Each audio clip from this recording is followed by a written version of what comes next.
A surprising surge in the single family home market here in Atlanta, Georgia. That's right, we're diving deep into this month's numbers for the Atlanta, Georgia real estate market, and we're doing it right now. Let's do it.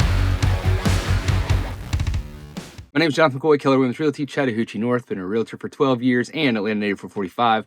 And I love bringing you, my audience, the latest and greatest numbers here for the Atlanta real estate market. If you've been keeping up with me, you know I've been grinding a lot lately, putting in all the work to give you the latest numbers on all these metro Atlanta suburbs, cities, specific, very unique, very niche numbers for you out there. So if you're looking in Duluth and Marietta and Kennesaw and Alpharetta and all those different areas, I'm giving those individual numbers. But for today, if you're watching this video, we're looking at an overall view of what's happening in this Atlanta real estate market. And just really brief look for myself. Matter of fact, I'm getting a lot deeper as we go along in this video. So you're kind of diving into these numbers as I'm seeing them. But with that said, my brief overview, look at it. It's interesting. It's a surprising surge that's happened here in this last month, these numbers now that are new in December. And let's dive into it. I'm going to show you what I'm talking about, and let's see what's happening in this market. All right, so here we are on this first data. This is the year over year analysis. So looking at December 2023 to December 2024 comparison. And we can see more actives. That's not unusual. We've seen that all year long, but here's where it gets a little interesting. So first of all, the pendings here. We had a big jump in pendings from December last year to December this year, a 14.7% increase. We're at 3,889 pending homes. That's homes under contract. And though the pending ratio is still lower, that's a big jump there in the number of homes under contract. The other thing that jumped is the sold homes as well. We went up 11.2% for the number of sold homes that happened here in Metro Atlanta. So two big jumps, two big surprises. Typically this time of year, we start to see numbers start to dwindle. Now, I do have an idea of maybe why this happened. And it's not exactly interest rates, because interest rates popped back up recently. However, what did happen was the presidential election. A lot of people were really worried about the presidential election. And so I think what we're seeing here in these numbers is a little spike for those that were waiting for the election to happen and then jumped into this market. We did see some movement in interest rates, so that could be a little reflection of that. But if you're aware, interest rates have popped back up to over 7. Last time I saw it was like 7.1%. So, but interesting spike here. Failed number is up. So we have 43.7% of the homes did not sell. So even though we definitely have some movement here, we did have more homes not sell and went off of market. 2.9 months of inventory, still super low inventory, well below that 6 mark that we need for a neutral market, at least by monthly listing standards. Median sales price. So we've jumped up $20,000 by 4.7%.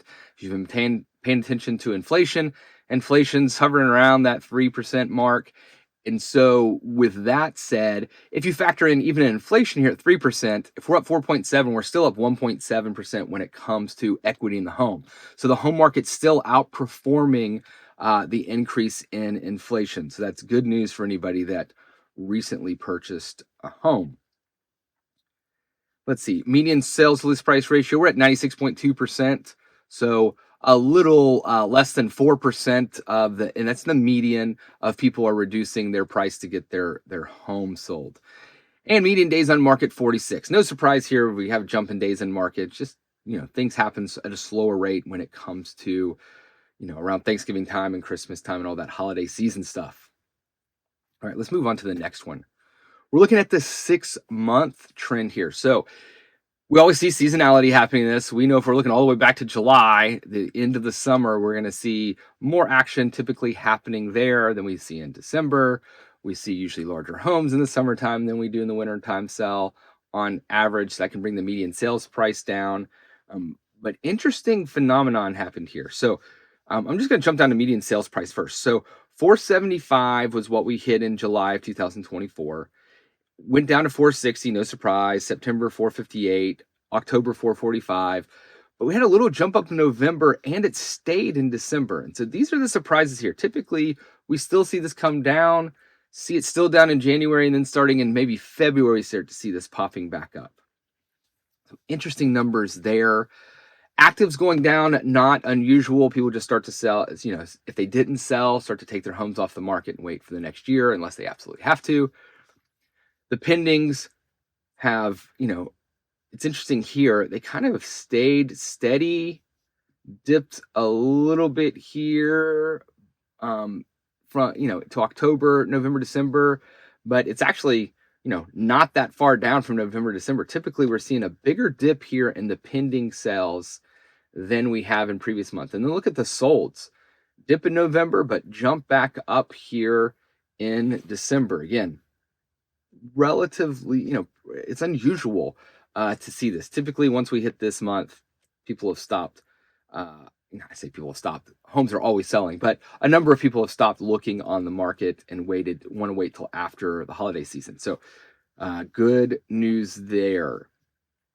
Distress still low. People have a lot of equity in their home. No reason to sell a distressed property, so only at 1%. Failed listings up. So we do have on overall more listings that have gone on the market, did not sell, and have come off. So these are the failed listings here at 43.7%. Believe it or not, when we talk about, I had someone recently comment of like, oh, why do we call this a seller's market when, our median sales to list price ratio is down below 100? Isn't that a buyer's market? Well, I don't think so. I think there's a lot more to being a buyer's market than just the ratio. We look at the sales price compared to last year and previous months. We do look at the number of homes on the market, how much options you have, and the rate at which they're being purchased. So that's your month supply of inventory. And then failed too. Typically, once we start getting to a neutral market, we're looking at like 60% failed listings.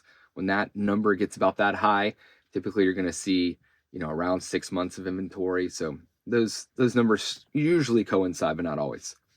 46 days on market, our days have increased. Not surprising here. That's not a crazy number. Again, if you're looking for when a neutral market happens, typically we start hitting 60 to 70 days on market for the median days. So still lower than what we typically see. So we're still fully entrenched into a seller's market. Did I say I meant buyers if I said sellers that last one? So once we get to 60 and 70 days, it's a buyer's market or a neutral market. When we get above that, it's a buyer's market, but we're still in a seller's market, very much so here in the metro Atlanta area. The good news is, though, buyers are getting a little bit more when it comes to being able to negotiate, being able to get prices down. So it's not like they don't have any leverage. And again, these are median. This obviously, as individual house that you're buying, that's going to be on a house-to-house basis. Let's go here to an overview of the supply. So let's look at month supply of inventory. This is a breakdown by price range here. And no surprise, again, we've, most of this year, if not all, I'd have to go back and look back, but 2 million and over, we've been either in a neutral market or a buyer's market. So for those looking for a deal, if you're going 2 million and over, you're in a buyer's market.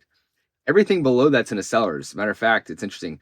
1.5 to 2 million had briefly bumped into a neutral market, almost a buyer's market, and now has dropped back down into a seller's market. We're only at 3.8 months of inventory here. We've seen this all year long. Again, it's been a surprising number that I still haven't quite gotten my head around of why, but it consistently, one of the lowest inventory ranges has been the 600,000 to 700,000 and even 700,000 to 800,000 range. We're at only 2.1 months of inventory at 600,000 and 700,000, 2.7 at 7 to 8. Why I think that's interesting is because our median sales price at 450, typically in the 400 to 500s where you'll see your lowest inventory. It's usually around that median sales price, but we're sitting at 2.8 months. So interesting numbers there, trying to see if anything else pops out. Not particularly anything. We can just see lots of low inventory all around Metro Atlanta. I'm going to pop back to a slide here. So I don't always show this slide, sometimes because it's a little overwhelming.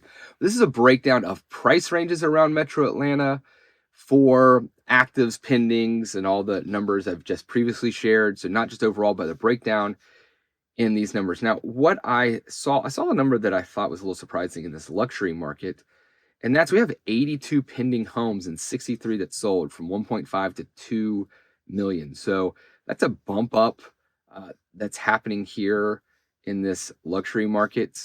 at 1.5 to 2 million. So it wouldn't surprise me maybe if that actually jumped into at least a neutral market, if not a seller's market, maybe this next month, which again, a little unusual for that big of a change to happen in like the January time, but it's possibility there. Any other things I'm noticing is we see the most homes sold were around that median price. So 719,000, 400 to 500 homes are under contract. 576 sold here. Nothing too crazy. We're seeing there's negotiation pretty much at all the price ranges here. Not surprising, typically in this more luxury market, we see bigger adjustments from sales to list price ratio here. So we see 3 million plus is at 87.6. The 1 to 3 millions in the 92 range here. Let's see who's given. So again, the 7 to 800,000, 97.9%. So that's actually the highest one I see on here from sales to list price ratio. So still a lot of leverage from that 7 to 800,000 range, which is just fascinating to see. Other than that, let's see here. Days on market, median days on market can be helpful if you're out there, if you're selling a home or trying to purchase a home and you look on days on market. If you're seeing a home that is under these median days on market, you're probably, less likely to get some massive price drop. But once you start seeing homes staying on the market longer than homes that have been under contract and selling, that's where you have to start thinking about price reductions if you're a seller, or if you're going in to purchase a home, you can start thinking, oh, maybe we can bring that price down. And of course, if you have a home that's sitting this long on the market here, then the question's always the same with every buyer and seller I've ever had is, what's wrong? What's going on? Why isn't the house selling? And so that starts to get some stigma with homes. So it's always good to get your home sold, as quickly as possible, not just because you want to get through the process, but also because people start wondering what's going on with the home and what's wrong with it if it's sitting too long. Increases in median days on market, again, not unusual for this time of year, but again, keep an eye out on days on market when it comes to homes. All right, that is your single family home market here for Atlanta and the metro Atlanta area. So what are you thinking? Now, I have put out some videos of what I think is going to happen in 2025. You can find those on my page. And with that said, I still think that we're going to have kind of this leveling out of the prices when it comes to homes here at Metro Atlanta for a single family market. I think we're probably going to be maybe at a peak. Maybe we'll get to 4 months of inventory, 4.5, maybe somewhere in there. But really what I see interest rates staying high, and I see kind of the battle is always between, right now at least, between interest rates and inventory. When interest rates are high and these sales prices are high, people are less likely to buy. When inventory is low, people are more likely to buy at a higher price. And so those are kind of battling each other right now. And I think that's just going to happen for most, if not this whole year. Prices probably rise between 1% to 3% in that range of what inflation is. So I think that's going to be pretty steady. Obviously, there's going to be certain areas, if you're going hyper local, you can see there's some areas that will sell higher than that. There are some areas that are going to sell lower than that. If you are interested in those hyper local numbers for individual cities and suburbs around Metro Atlanta, I'm dropping those videos every month, and they're coming out almost on a daily basis now. I'm trying to plug them out as quickly as I possibly can. If you have a city you're interested in, you can drop a comment below. I'll try to do it. I'm mainly focused on cities that I work in. I live on the northeast part of Atlanta and Duluth. So I'm usually focusing on that eastern side and then northern side and the east side. So we're talking about cities like Marietta, Alpharetta, Duluth, Norcross, Peachtree Corners, Cumming, Buford, you get the picture and the like. But if you have a city, if I get a chance, I'll do my best to hit it if you're interested in those numbers. And of course, if you're looking to purchase a home or sell a home and you need a great real estate agent to help you navigate the waters of this real estate market, then I'm your guy. Give me a call, shoot me a text, send me an email. My contact information is below. Be on the lookout for condo and townhome videos coming out soon for the Metro Atlanta area, as well as a county by county breakdown. Thanks for watching. See you next time.